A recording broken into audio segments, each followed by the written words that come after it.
انہوں نے کبھی جاب نہیں کیا. ہاں نہیں کبھی نہیں کیا. اکا دکا کتنے میں سے. کتنے خوبصورت لیکن شاعر دیکھیں یہ بات, لیکن میں یہ بتا رہی ہوں کہ ان چیزوں کو نہیں اس طرح نہیں سوچنا چاہیے. زندگی میں صرف پیسے ہی کمانا تو نہیں ہے زندگی. لیکن جو لوگوں کے پاس کھانے کو پیسے نہیں ہیں, جو آج کل ہماری اتنی غریبی ہوئی ہوئی ہے, وہ ایسی چیز میں انٹرسٹ ڈیولپ کریں تو ان کو کچھ تو نظر آئے. ایک منٹ دیکھیں, شاعری ایک ایسی چیز ہے کہ اگر زندگی میں کمانے کے لیے کچھ نہیں ہے, کھانے کو کچھ نہیں ہے, لیکن شاعری آپ کو زندگی دے جائے گی. آپ ایک شعر پڑھ کے جب گھر سے نکلیں گے تو آپ وہ کام کر سکتے ہیں جو آپ کسی اور کوئی وہ موٹیویشن آپ کو کہیں اور سے نہیں مل سکتی. یہ شاعری اس لیے ہے. خیر اب ہم آگے بڑھتے ہیں. ہم چاہیں گے کچھ شاعری آپ کی سنیں. کتاب پہ کوئی شعر آپ نے کہا ہے؟ کتاب پہ جی شعر تو کئی کہے ہوں گے, لیکن اس وقت مجھے 2 شعر یاد آ رہے. ایک تو آپ نوجوانوں کے یوتھ کے حوالے سے, یہ میں نے ایک غزل لکھی تھی بہت پہلے, اس کا ایک شعر تھا کہ دیکھو جنوں میں ان کے کھلونے نہ توڑنا, دیکھو جنوں میں ان کے کھلونے نہ توڑنا, تم کو رقم کریں گے یہ بچے کتاب میں, تم کو رقم کریں گے یہ بچے کتاب میں. اور ہر ایک بات کا الفاظ کیوں حوالہ بنے, سو اس کتاب کو بے انتصاب رہنے دو. تو یہ 2 شعر ہیں. اس کے علاوہ کوئی اور اپنی آپ کو شاعری سنانا چاہیں؟ یوتھ ہیں آپ تو میں اپنی بیٹی پہ جو میں نے نظم لکھی تھی, ہاں, اور وہ بھی میں نے کیسے لکھی تھی جب میری بیٹی چھوٹی تھی. تو سگنل پہ گاڑی رکتی تھی تو یہ نظم پڑھتی تھی کہ red light, what do you say? I say stop right away. Yellow light, what do you say? I say start right away. Green light, what do you say? I say go right away, Baba go. اس کے بعد ایک دفعہ یہ بیٹھی نقشے میں رنگ بھر رہی تھی, ارتھ میں یلو رنگ بھر رہی تھی. میں نے کہا کہ بیٹا ارتھ یلو رنگ کا نہیں ہوتا. کہنے نہیں میں تو یلو ہی بھروں گی. تو میں نے کہا, پھر میں نے یہ نظم لکھی, میری بیٹی انگلی چھوڑ کے چلنا سیکھ گئی. آج کل تو ماشاءاللہ بیٹیاں سب اتنی کانفیڈنٹ پیدا ہو رہی ہیں, اور ہمارے زمانے میں تو لڑکیوں کا یہ تصور ہی نہیں ہوتا تھا کہ وہ انڈیپینڈنٹ ہو. وہ ہمیشہ انہیں کہا جاتا تھا سر جھکا کے چلو, انگلی پکڑ کے چلو. لیکن میں وہ ماں ہوں جو اپنی بیٹی کو آگے بڑھتے دیکھ کر خوش ہوئی. تو میں نے لکھا کہ میری بیٹی انگلی چھوڑ کے چلنا سیکھ گئی. سنگے میل پہ ہنسوں کی پہچان سے آگے, آتے جاتے رستوں کے ہر نام سے آگے پڑھنا سیکھ گئی. سنگے میل پہ ہنسوں کی پہچان سے آگے, آتے جاتے رستوں کے ہر نام سے آگے پڑھنا سیکھ گئی. جلتی بجھتی روشنیوں اور رنگوں کی ترتیب سفر کی سمتوں اور گاڑی کے پہیوں میں الجھی راہوں پر آگے بڑھنا سیکھ گئی. جلتی بجھتی روشنیوں اور رنگوں کی ترتیب سفر کی سمتوں اور گاڑی کے پہیوں میں الجھی راہوں پر آگے بڑھنا سیکھ گئی. میری بیٹی دنیا کے نقشے میں اپنے مرضی کے رنگوں کو بھرنا سیکھ گئی. میری بیٹی انگلی چھوڑ کے چلنا سیکھ گئی. اور وہ بیٹی یہاں بیٹھی ہے. بالکل جی. یہ ہم بتائیں گے کہ ڈاکٹر جو ہیں ڈاکٹر فاطمہ حسن صاحبہ کی آج ہمارے ساتھ پروگرام میں موجود ہیں. میں نے کہیں پڑھا تھا کہ کچھ ایسا لکھو کہ جسے تمہارے بعد پڑھا جائے, یا کوئی ایسا کام کرو جسے تمہارے بعد لکھا جائے. تو یعنی کوئی ایک ایسا کام کرو جسے تمہارے بعد لکھا جائے, یا کچھ ایسا لکھو جسے تمہارے بعد پڑھا جائے. تو اور آج دیکھیں کہ فراز صاحب چلے گئے. میں اسلام آباد جاتا تھا, ان سے ضرور ملتا تھا, ان سے بڑی اچھی میری ملاقات تھی اور بڑا پیار دیتے تھے. خیر وہ اور ان کا ایک خاص مخصوص ہوٹل تھا جہاں پہ وہ ملتے تھے. آپ بھی بالکل اسلام آباد ہوٹل. جی بالکل. تو وہیں پر وہ کہتے تھے بس وہیں آ جاؤ, گھر نہیں آؤ, وہیں آ جاؤ. وہیں ملتا تھا میں ان سے جا کے. تو منیر نیازی صاحب یا بہت سے ایسے لوگ, اس طرح احمد ندیم قاسمی صاحب, کتنے بڑے شاعر, کتنے بڑے ادیب. یعنی یہ اس عہد کی بات ہم کر رہے ہیں, زیادہ پیچھے نہیں جا رہے ہیں. تو اسی طرح سے یاد رہتے ہیں وہ لوگ, اور وہ دیکھیں دے جاتے ہیں کتابوں کی صورت میں آنے والی نسلوں کو. اب دیکھیے منیر نیازی صاحب کا یہ شعر تقریباً سبھی کو یاد ہے کہ آواز دے کے دیکھ لو شاید وہ مل ہی جائے, ورنہ یہ عمر بھر کا سفر رائے گا تو ہے.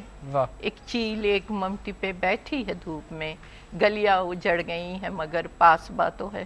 تو کتنا پرانا یہ شعر ہے لیکن آج بھی تر و تازہ لگتا ہے. ہاں بالکل بالکل. اور خیر آپ کچھ کہیں یار. میں تو فراز صاحب کی بات پہ میں بتاؤں, فراز صاحب بچوں کو بہت وقت دیتے تھے. اسرا چھوٹی سی تھی اور وہ ہمارے گھر آئے تو اس نے ایک کاپی پہ کچھ نظمیں خود لکھی تھی اور انہوں نے جا کے کہا کہ انکل یہ میری بیاز ہے, میں اسے چھپوا دیجئے. وہ لے کر اسے بیٹھ گئے اور بڑی دیر تک وہ اسے پڑھتے رہے اور اسے انکریج کرتے رہے اور انہوں نے اپنی کتاب آٹوگراف کر کے اسے دی. نہیں, جس طرح انہوں نے بتایا شو کے شروع میں انہیں اتنا شوق ہے کتابیں پڑھنے کا, چاہے وہ انگریزی میں ہو چاہے اردو میں ہو, تو obviously اب آپ نے جس طرح یہ میسج دیا تھا شروع میں سارے پیرنٹس کو کہ بچپن سے ہی ماں باپ کو یہ چیز اپنے بچوں کے اندر انکلکیٹ کرنی پڑتی ہے, ورنہ پھر یہ ایسی چیز نہیں ہے جو آپ کو راتوں رات ایک شوق چڑھ جائے. انہوں نے سب, منیر نیازی صاحب ہمارے یہاں قیام کرتے تھے, زہرا نگاہ آتی ہیں, فہمیدہ ریاض آج یہ کہہ رہی تھی کہ یہ ایک جگہ یہ ایک ٹیسٹ دینے گئی تھی تو جو کیا تھا خود ہی بتاؤ نا. بتائیں. لوگوں کو مطلب آج کل کا نہیں پتا کہ شاعر کون ہے, آج کل کون پڑھے جاتے ہیں. میں آج ایڈمیشن ٹیسٹ دینے گئی تھی تو وہاں پہ ایک کویشچن تھا کہ which of the following a poets, تو لوگ وہاں پر 4 آپشنس تھے, سلیمہ ہاشمی, فہمیدہ ریاض اینڈ ایک ایکٹریس کا نام تھا کسی کا, مدیحہ گوہر کا. پیپل ڈڈ ناٹ نو کہ فہمیدہ ریاض پوئٹس ہیں, وہ لوگ ایکٹریس کے نام پہ ٹک کر کے آ گئے اور آرٹسٹ کے نام پہ ٹک کر کے آ گئے, اور بعد آئی گیس صرف 1 یا 2 نے ٹھیک کیا ہوگا. تو وہی مطلب لوگوں میں شاعروں اور ان کا آگاہی نہیں رہی. حالانکہ جب شعر پڑھے تو بہت انٹرسٹنگ. میں آپ کو بتاؤں تھوڑا سا, میں ابھی چند لمحوں پہلے ان استادوں میں تھوڑا کھو بھی گیا تھا, جبھی شاید میں الفاظ بھی ڈھونڈ نہیں پا رہا تھا ابھی.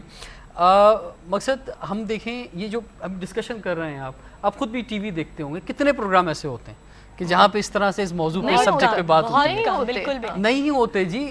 ہم ان چیزوں پہ بات کرتے ہیں پولیٹیکل پروگراموں میں, کیونکہ میں خود بھی کرتا ہوں کہ جو آج بریکنگ نیوز ہوتی ہے کل ختم ہو جاتی ہے, کل یعنی وہ پروگرام آپ ریپیٹ میں بھی نہیں دیکھ سکتے. یہ وہ چیزیں جو زندہ رہتی ہیں ہمیشہ, یہ لائف ہیں. جی میں ایک بات ایڈ اسی حوالے سے کرنا چاہوں گا کہ یوتھ پارلیمنٹ کے ہم پلیٹ فارم پہ بیٹھے ہوئے, اور 2005 جو یوتھ پارلیمنٹ جس وقت اس کا قیام عمل میں آیا, اس وقت سے لے کر آج تک ٹرو سینس میں یوتھ پارلیمنٹ نے یوتھ کے لیے کام کیا ہے.